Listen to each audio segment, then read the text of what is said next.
নমস্কার বন্ধুরা, জানা হোমিওপ্যাথি চ্যানেলে আপনাদের স্বাগত জানাই। আশা করি আপনারা সবাই ভালো আছেন। আজকে আমি একটি খুব গুরুত্বপূর্ণ টপিক নিয়ে আলোচনা করব। সেটি হলো যারা অনেক বেশি মোটা, এই মোটা থেকে যারা রোগা হতে চান তাদের জন্য খুব একটা ভালো হোমিওপ্যাথি মেডিসিন বলবো। তাই বন্ধুরা, ভিডিওটি স্কিপ না করে আপনারা সম্পূর্ণ দেখতে থাকুন, তাহলে পুরো বিষয়টি ক্লিয়ার বুঝতে পারবেন। এবার শুরু করা যায়। যারা অনেক বেশি মোটা তাদের জন্য যে সবথেকে ভালো হোমিওপ্যাথি মেডিসিন সেটা হলো ফিউকাস ভেসিকুলোসাস। এটি হলো সবথেকে ভালো হোমিওপ্যাথি মেডিসিন।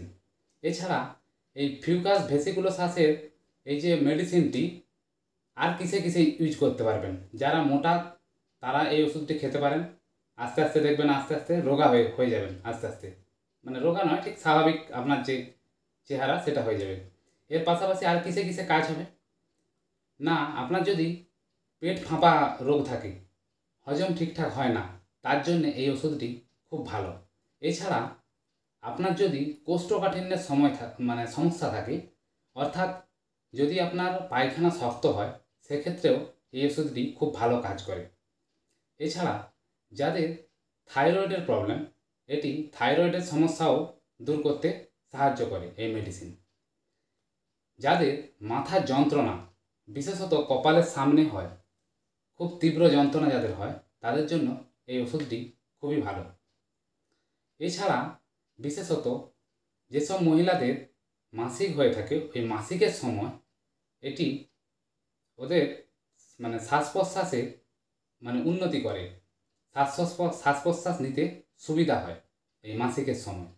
এই ওষুধটি খুব ভালো। তাহলে বন্ধুরা, আশা করি যে আমি পয়েন্টগুলো বললাম বুঝতে পারলেন। এবার আসি এর ডোজ। এর ডোজ কীভাবে খাবেন না, ফিউকাস ভেসিকুলোসাস এটি 30 ডোজের আপনারা দোকান থেকে কিনে নেবেন। আপনি যখন এই যে মোটা থাকবেন, অনেক বেশি মোটা, তার জন্য এই ওষুধটি খাবেন 2 ফোঁটা করে প্রতিদিন, 2 বার করে খাবেন। তাহলে দেখবেন আস্তে আস্তে রোগটি নির্মূল হয়ে যাবে, ডাইরেক্ট জিভে নিয়ে নেবেন।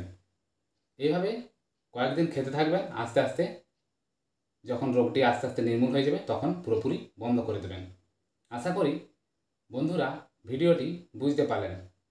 যদি ভালো লেগে থাকে প্লিজ সাবস্ক্রাইব, লাইক করে দেবেন এবং শেয়ার করে দেবেন। তাহলে আমি আরও উপকৃত হয়ে এই ধরনের ভিডিও আপনাদের দিতে পারব।